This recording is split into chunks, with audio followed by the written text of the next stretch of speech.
Hello बच्चों, कैसे हैं आप सब। उम्मीद करते हैं आप लोग ठीक ही होंगे। स्वागत है आपका अपना यूट्यूब चैनल मैथ्स ज्ञान पे। इस चैनल पर आपको class 6 to 10th chapter wise सभी एक्सरसाइज का सॉल्यूशन दिया जाएगा। चलिए शुरुआत करते हैं। New syllabus NCERT maths class 9 exercise 6.1 का सॉल्यूशन। इस चैप्टर का सॉल्यूशन करने से पहले हम लोग इसका कुछ बेसिक टर्म्स को समझ लेते हैं।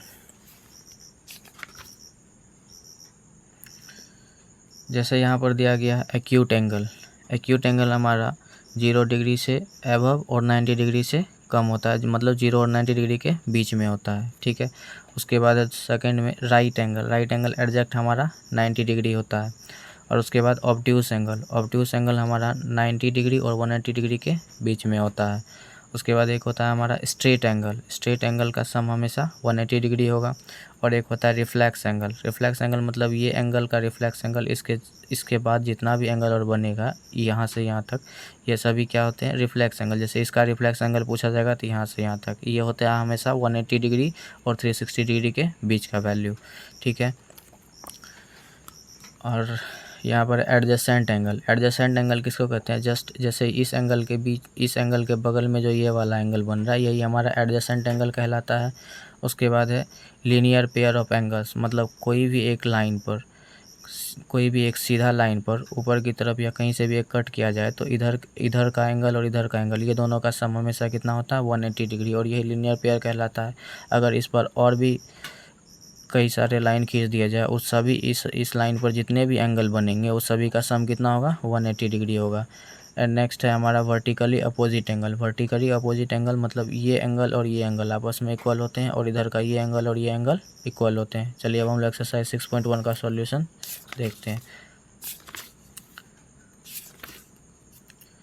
जैसे फर्स्ट क्वेश्चन है यहाँ पर, in figure 6.13 lines AB and CD intersect at O if angle AOC plus angle BOE equal to 70 degree and angle BOD equal to 40 degree, find angle BOE and reflex angle COE।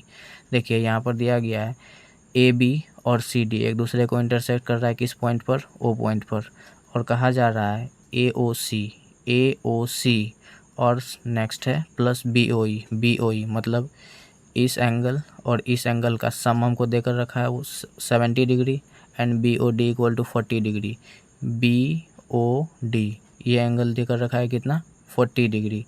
ठीक है। तो हमसे पूछा जा रहा है find angle BOE। BOE कहाँ पर है, BOE ये एंगल पूछा जा रहा है। And next reflex of COE। COE इसका रिफ्लेक्स एंगल, मतलब इसका रिफ्लेक्स यहाँ से लेकर यहाँ तक हो जाएगा और यही दोनों एंगल हम लोगों को फाइंड करना है। चलिए अब इसका सॉल्यूशन करते हैं। यहाँ पर दिया हुआ था हम लोगों को क्वेश्चन में, गिवन में angle AOC plus angle BOE equal to 70 degree and angle BOD equal to 40 degree. पूछा जा रहा था हमसे COE का रिफ्लेक्स एंगल और एक एंगल BOE पूछा जा रहा है। ठीक है। चलिए हम लोग सॉल्यूशन देखते हैं। AOC plus angle BOE 70 degree दिया हुआ है और angle BOD equal to 40 degree दिया हुआ है। तो यहाँ से ध्यान से देखेंगे एंगल BOD ये तो हम लोगों को दिया हुआ है 40 डिग्री। ठीक है। उसके बाद यहाँ से देखेंगे AOC, एंगल BOD और AOC आपस में वर्टिकली अपोजिट एंगल है कि नहीं, ये एंगल और ये एंगल वर्टिकली अपोजिट एंगल है, तो ये एंगल जितना होगा उतना ही ये भी एंगल होगा। ठीक है। तो हम लोग लिख सकते हैं angle BOD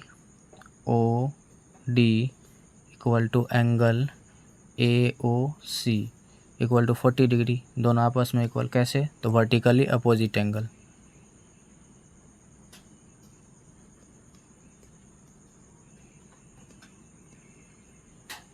vertically opposite angle से ये दोनों एंगल आपस में इक्वल हो जाएंगे। उसके बाद हम लोग इसको इक्वेशन 1 माने हुए हैं। फ्रॉम इक्वेशन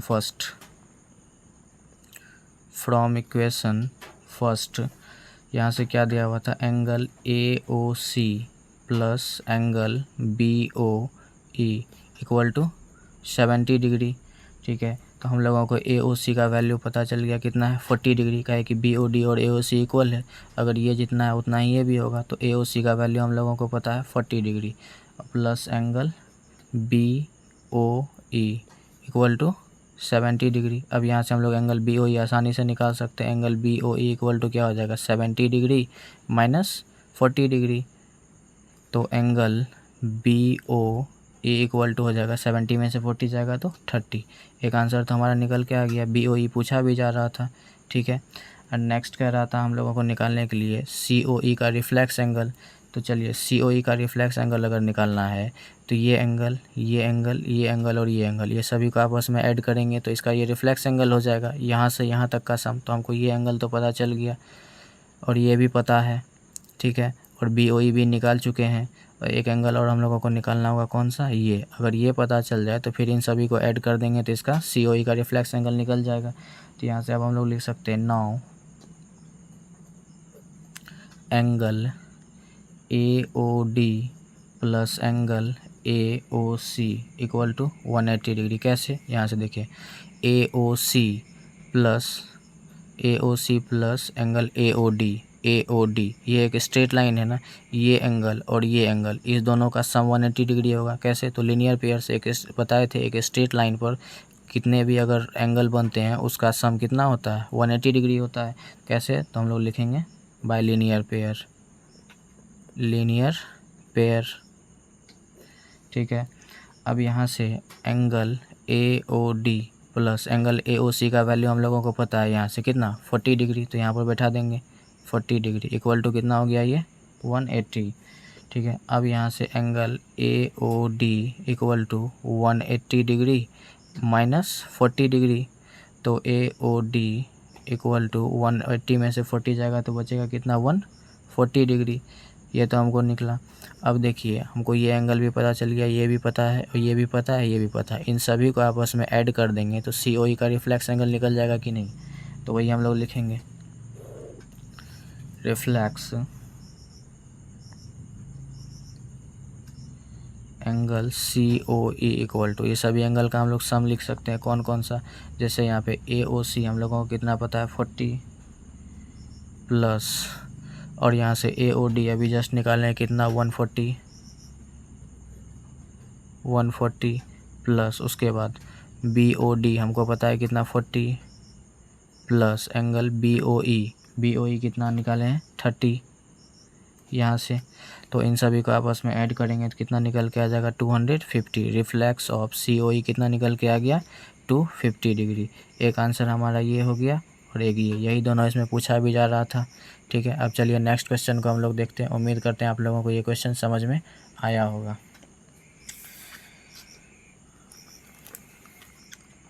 सेकेंड क्वेश्चन कह रहा है in figure 6.14 line X Y and M N intersect at O. Figure 6.14 ये है, उसमें कह रहा है एक्स वाई और एम एन एक दूसरे को इंटरसेक्ट कर रहा है, कौन सा पॉइंट पे, ओ पॉइंट पे, ठीक है। If angle P O Y equal to 90 degree, P O Y equal to 90 degree ये दिया हुआ है, and A ratio B equal to 2:3, इस दोनों का रेशियो देकर रखा है। एंड फाइंड सी, और सी का वैल्यू हमसे पूछा जा रहा है। चलिए इसका सॉल्यूशन हम लोग देखते हैं।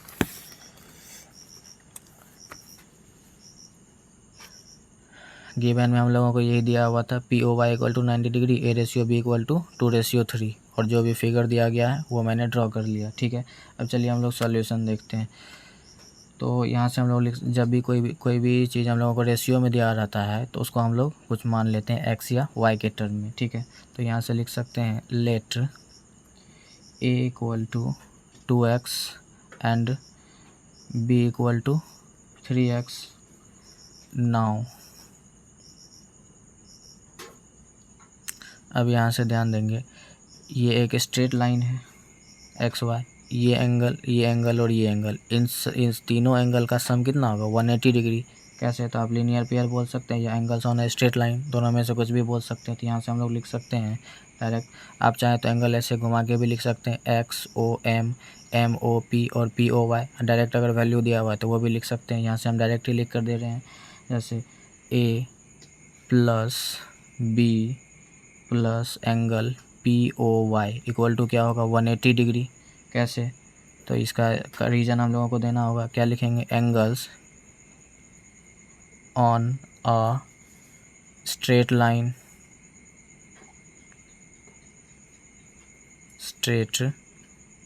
लाइन, ठीक है, angles on a straight line. उसके बाद यहाँ से ध्यान देंगे, ए को हम लोग क्या माने हैं 2x प्लस बी को क्या माने हैं 3x प्लस एंगल POY का वैल्यू देकर रखा है कितना 90 डिग्री, इक्वल टू ये कितना हो जाएगा 180, ठीक है। 2x प्लस 3x कितना हो जाएगा 5x plus 90 equal to 180 degree. अब यहाँ से ध्यान देंगे 5x इक्वल टू 180, ये इधर प्लस की इधर इक्वल टू की साइड प्लस में इधर लेकर आएंगे तो माइनस में हो जाएगा। तो यहाँ से 5x का वैल्यू कितना निकल के आ गया 180 में से 90 जाएगा तो 90, और यहाँ से x का वैल्यू निकालना चाहें तो x इक्वल टू 90/5 कितना टाइम्स में ये से डिविजिबल हो जाएगा, x इक्वल टू कितना हो जाएगा हमारा 18 5 जा 90 होता है। यहाँ से हमको x का वैल्यू तो निकल के आ गया, ठीक है। अब हम लोगों को x का वैल्यू निकल के आ गया है, तो यहाँ से a का वैल्यू निकालना चाहें या b का वैल्यू निकालना चाहें तो आसानी से निकाल सकते हैं, लेकिन हम लोगों को a का ज़रूरत है नहीं, है किसका तो b का ज़रूरत। तो ध्यान दीजिए, नाउ b इक्वल टू कितना हो जाएगा, b इक्वल टू हम लोग कितना माने 3x, तो 3 इंटू एक्स का वैल्यू कितना अभी जस्ट निकालें 18 3 जा कितना हो जाएगा 54, तो यहाँ से b का वैल्यू हमको निकल के कितना आ गया 54, ठीक है। चलिए नेक्स्ट इस आगे की और इसका सॉल्यूशन करते हैं। तो यहाँ से ध्यान देंगे अगेन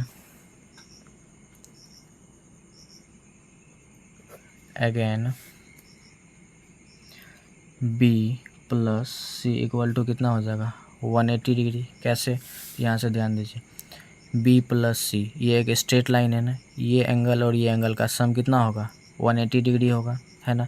तो यहाँ से हम लोग लिख सकते हैं b plus C equal to 180 degree. कैसे, इसका रीजन देंगे हम लोग लीनियर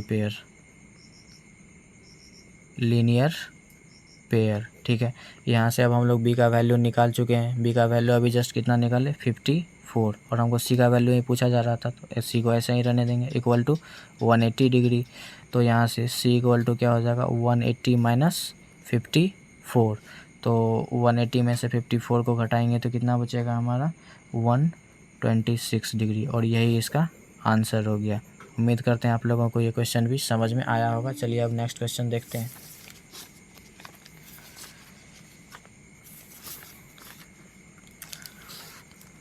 क्वेश्चन नंबर 3, इसमें कहा जा रहा है in figure 6.15 angle PQR equal to angle PRQ, then prove that angle PQS equal to angle PRT। देखिए यहाँ कह रहा है एंगल कौन सा है PQR, मतलब ये एंगल, और एंगल PRQ मतलब ये एंगल और ये एंगल आपस में क्या देकर रखा है इक्वल, और कह रहा है प्रूव करने के लिए हम लोगों को PQS मतलब ये angle, and then after equal to क्या कर रहा है PRT ये एंगल, मतलब ये एंगल और ये एंगल को हम लोग को इक्वल दिखाना, और ये दोनों एंगल इक्वल दिया गया है, ठीक है। तो चलिए हम लोग इसका सॉल्यूशन करते हैं।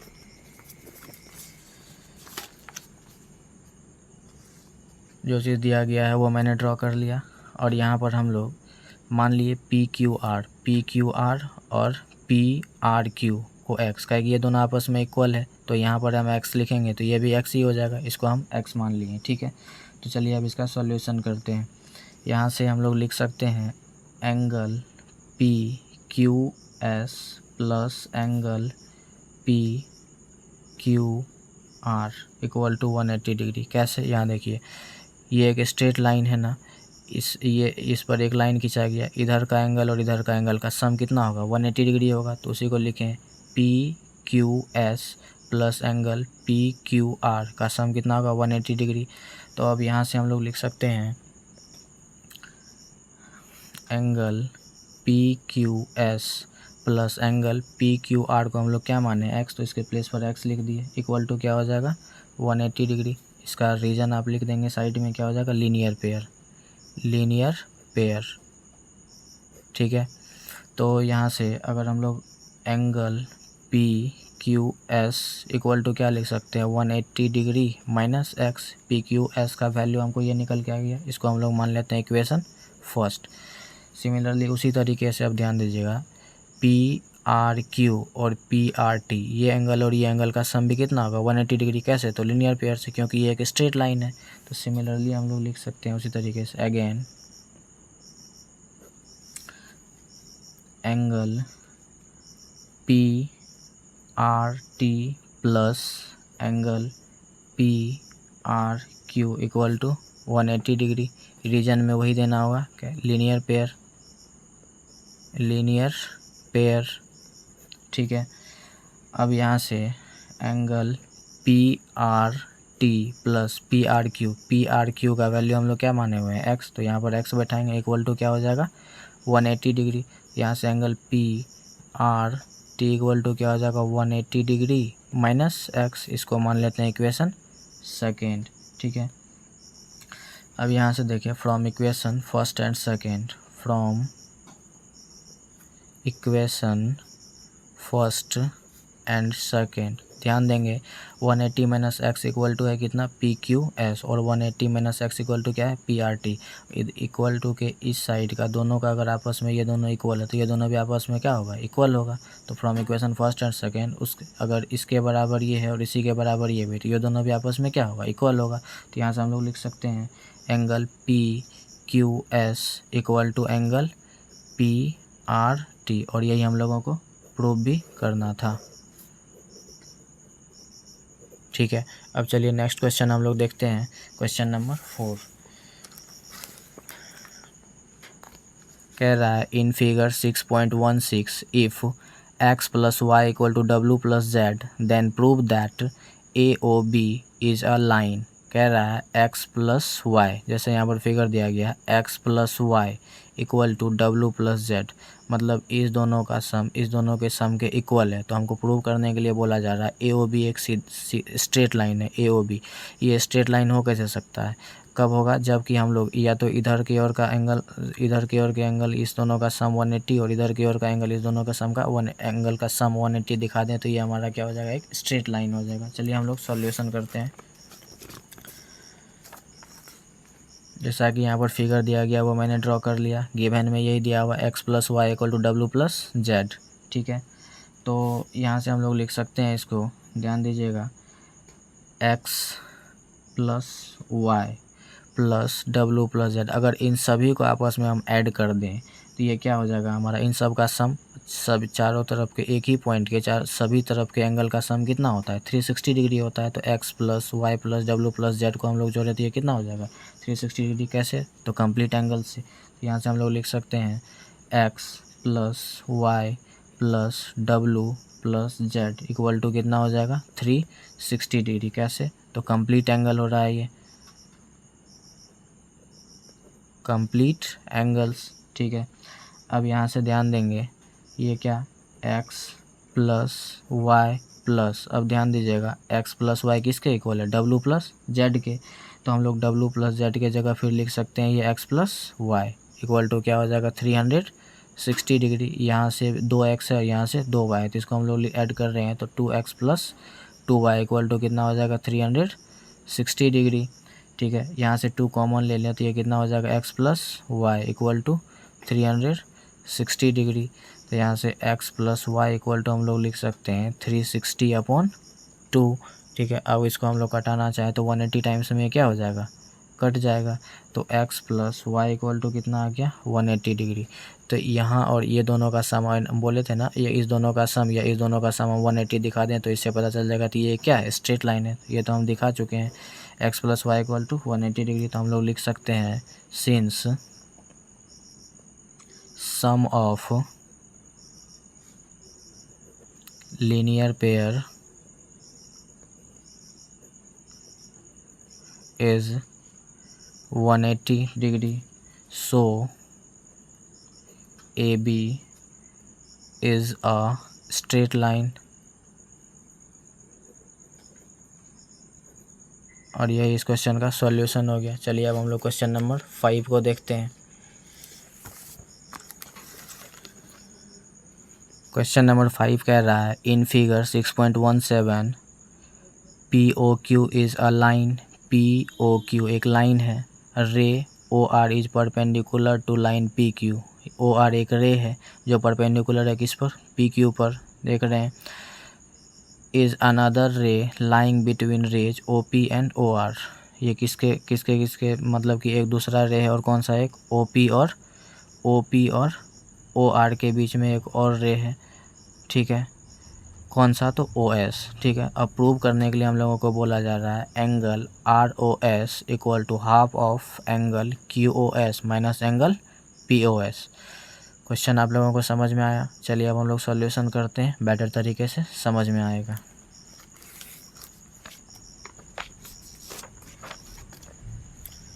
यही फिगर दिया हुआ है और O R perpendicular P Q दिया हुआ है, ठीक है। चलिए अब हम लोग इसको सॉल्व करते हैं। Angle P O R equal to हम लोग लिख सकते हैं angle Q O R equal to कितना, 90 डिग्री। कैसे, तो यहाँ से ध्यान दीजिए, पी ओ आर और क्यू ओ आर 90 डिग्री, क्योंकि एक स्ट्रेट लाइन अगर इधर 90 है तो इधर की ओर और कितना भी एंगल बनेगा तो उसका भी सम कितना होगा, 90। तब ना ये 90 और 90 इस दोनों को ऐड करेंगे तो 180 का इक्वल हो जाएगा, ठीक है। इसको हम लोग मान लेते हैं इक्वेशन फर्स्ट, ठीक। Now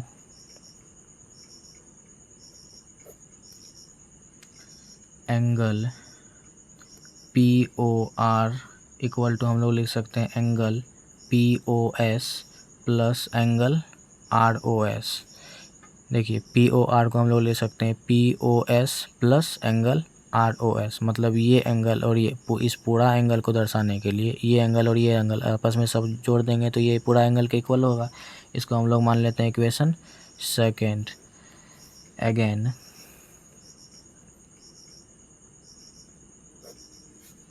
angle Q O R equal to हम लोग लिख सकते हैं angle Q O S minus angle R O S. इसको इक्वेशन मान लेते हैं थर्ड। तो देखिए एंगल क्यू ओ आर कहाँ है, क्यू ओ आर ये है ना, इसको हम लोगों को दिखाना है क्यू ओ और आर को हम लोग लिख सकते हैं कैसे, क्यू ओ एस, यहाँ से देखिए Q O S minus R O S, ठीक है। कौन सा एंगल हम लोगों को दिखाना था, क्यू ओ आर, ठीक है। इस पूरे में से यहाँ से ध्यान दीजिएगा क्यू ओ आर को हम लोगों को दिखाना है, इस पूरे में से अगर इसको सब्ट्रैक्ट कर दें तो ये बचेगा कि नहीं बचेगा, उसी चीज़ को यहाँ पर लिखे हुए हैं, ठीक है। अब यहाँ से देखिए from equation first second and third, जब इस तीनों इक्वेशन को हम लोग कंपेयर करेंगे तो यहाँ से ध्यान दीजिएगा angle P O S plus angle R O S equal to angle Q O S minus angle R O S. ये कैसे हुआ, ध्यान दीजिएगा angle P O S plus angle R O S equal to angle Q O S minus angle R O S. तो P O S ये कैसे हुआ, तो ध्यान दीजिएगा यहाँ से पी ओ आर जो है हमारा किसके बराबर है, क्यू ओ आर के।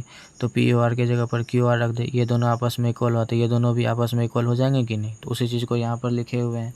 अब यहाँ से ध्यान दीजिए, जैसे यहाँ पे आर ओ एस को इधर की ओर ही रहने दिए, ये आर ओ एस प्लस में माइनस में इसको इधर की ओर ला जाएंगे तो प्लस में आ जाएगा, इक्वल टू इस एंगल क्यू ओ एस को इधर ही और रहने दिए और इस पी ओ एस इधर प्लस में, इसको इधर की ओर लेके आएंगे तो ये माइनस में हो जाएगा, एंगल पी ओ एस, ठीक है।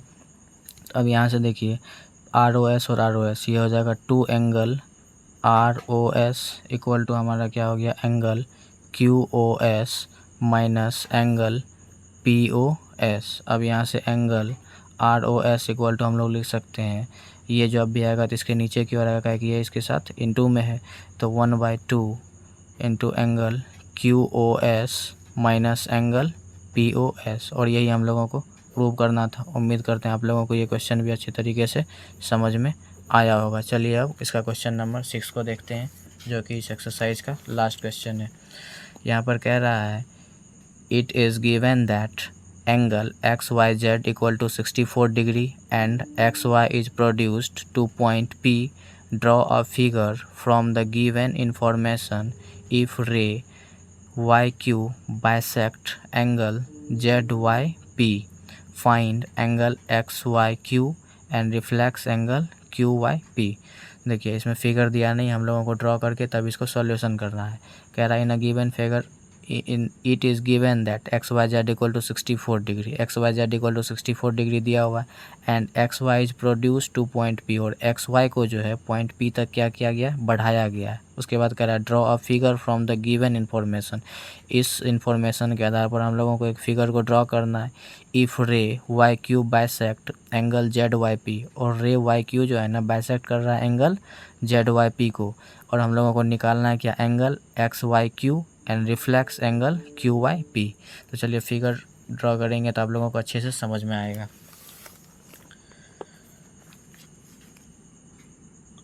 यही था, हम लोगों को बोला गया था क्या कि एक ये एक्स पी क्वेश्चन में ये बोला गया था एक्स वाई जेड 64 डिग्री है, जैसे यहाँ पर देख रहे हैं एक्स वाई जेड 64 डिग्री बनाया। उसके बाद एक्स वाई को जो है एक्स वाई को प्रोड्यूस किया गया आगे की तरफ पी पॉइंट तक बढ़ा दिए। उसके बाद क्या बोला, ठीक है, और वाई क्यू जो है बाइसेक्ट कर रहा है एंगल जेड वाई पी को, वाई क्यू बाइसेक्ट कर रहा है एंगल जेड वाई पी को। अगर इस एंगल को ये बाइसेक्ट कर रहा है तो ये एंगल और ये एंगल आपस में क्या होंगे, इक्वल होंगे, ठीक है। तो और ये दिया हुआ था angle X Y Z equal to 64 degree. चलिए अब हम लोगों को निकालना है क्या, तो निकालना है एक्स वाई क्यू। यहाँ पर दिया गया एक्स वाई और क्या है क्यू, ठीक। और दूसरा है हमारा reflex angle Q Y P, Q Y P इसका रिफ्लेक्स एंगल, इसका रिफ्लेक्स क्या होगा यहाँ से यहाँ तक, ठीक है। ये दोनों एंगल हम लोगों को फाइंड करना है। चलिए अब सॉल्व करते हैं इसको। तो यहाँ से हम लोग लिख सकते हैं angle X Y Z plus angle Z Y P equal to क्या हो जाएगा 180 डिग्री। कैसे, तो लीनियर पेयर। देखिए यहाँ से एक्स वाई जेड और जेड वाई पी, ये एक स्ट्रेट लाइन है, इस पर ये एक रेखा है। तो यहाँ ये एंगल और ये एंगल, ये दोनों का सम कितना होगा 180 डिग्री होगा, ठीक है। तो यहाँ से एक्स वाई जेड का वैल्यू हमको देकर रखा था क्वेश्चन में 64, यहाँ बैठा दिए, plus angle Z Y P equal to कितना हो जाएगा 180 डिग्री। तो यहाँ से हम लोग जेड वाई पी का वैल्यू आसानी से निकाल सकते हैं, angle Z Y P equal to 180 degree minus ये कितना हो जाएगा 64 डिग्री। तो angle Z Y P equal to कितना निकल के आ जाएगा 180 में से 64 को सब्ट्रैक्ट करेंगे तो आ जाएगा 116 डिग्री, ठीक है। अब नेक्स्ट चलिए हम लोग देखते हैं इसमें angle Z Y Q equal to half of angle Z Y P. ये कैसे हुआ, हम लोग बता सकते हैं जेड वाई क्यू, यहाँ देखिए जेड वाई क्यू जो है हाफ होगा किसका, जेड वाई पी का, क्योंकि ये रे जो है इसको बाइसेक्ट कर रहा है ना। तो ये एंगल इसका क्या होगा, आधा होगा, हाफ होगा, ठीक है। तो हम लोग इसका रीजन दे सकते हैं Y Q, ray Y Q जो है बाइसेक्ट कर रहा है किसको, Y Q bisect angle Z Y P, ठीक है। उसके बाद यहाँ से हम लोग लिख सकते हैं angle Z Y Q equal to, यहाँ से ध्यान दीजिएगा, तो जेड वाई पी हमारा जेड वाई पी अभी हम लोग जस्ट निकालें कितना 116 डिग्री। तो यहाँ पर लिख सकते हैं 116, नीचे में 2 है अपॉन में, तो इसको 2 से डिवाइड करेंगे। इससे अगर हम लोग इसको डिवाइड करें तो कितना टाइम्स में कट जाएगा 58 टाइम्स में। तो यहाँ से angle Z Y Q equal to कितना निकल के आ गया हमारा 58 डिग्री। और जेड वाई क्यू किसका इक्वल होगा, यहाँ से ध्यान दीजिए, जेड वाई क्यू जो है क्यू वाई पी के भी इक्वल होगा, क्योंकि ये रे जो है इस पूरे एंगल को बाइसेक्ट कर रहा है और ये दोनों आपस में इक्वल होगा। तो एक ही साथ हम लोग लिख सकते हैं Z Y Q equal to angle Q Y P, और दोनों का वैल्यू कितना आया 58 डिग्री, ठीक है। चलिए अब हम लोग नेक्स्ट आगे की तरफ देखते हैं। नाउ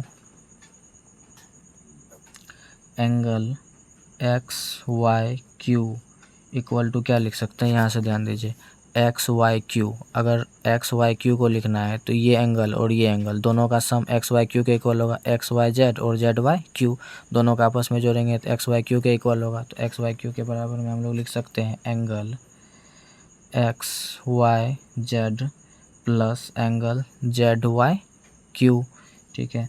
तो अब यहाँ से angle X Y Q equal to हम लोग लिख सकते हैं एक्स वाई जेड का वैल्यू कितना निकाला हुआ है 64, ये दिया हुआ है तो गिवन में, प्लस एंगल ZYQ अभी हम लोग जस्ट निकालने हैं कितना 58 डिग्री। अब इन दोनों का सम कितना हो जाएगा हमारा, angle XYQ equal to 64 plus 58 हो जाएगा हमारा 122 डिग्री। ठीक है,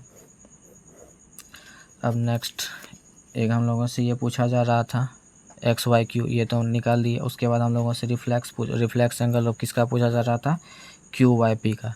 यहाँ से लिख सकते हैं reflex angle QYP equal to, direct भी हम लोग लिख सकते हैं कि ये टोटल एंगल का सम कितना होता है 360 डिग्री।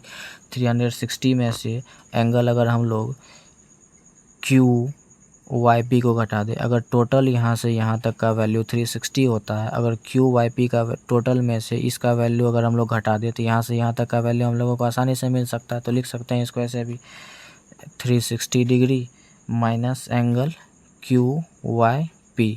तो यहाँ से ध्यान दीजिएगा 360 डिग्री और QYP का वैल्यू कितना निकला हुआ है 58 डिग्री। यहाँ से QYP कितना निकला है 58 डिग्री, तो 360 में से माइनस 58 जाएगा तो कितना बचेगा 302 डिग्री। इसको लिख सकते हैं रिफ्लेक्स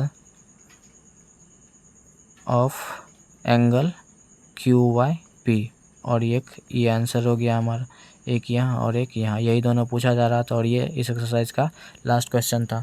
उम्मीद करते हैं आप लोगों को ये एक्सरसाइज समझ में आया होगा। अगर आपको वीडियो अच्छा लगा हो तो चैनल को लाइक, सब्सक्राइब एवं कमेंट जरूर करें और अपने दोस्तों के साथ शेयर करें। धन्यवाद।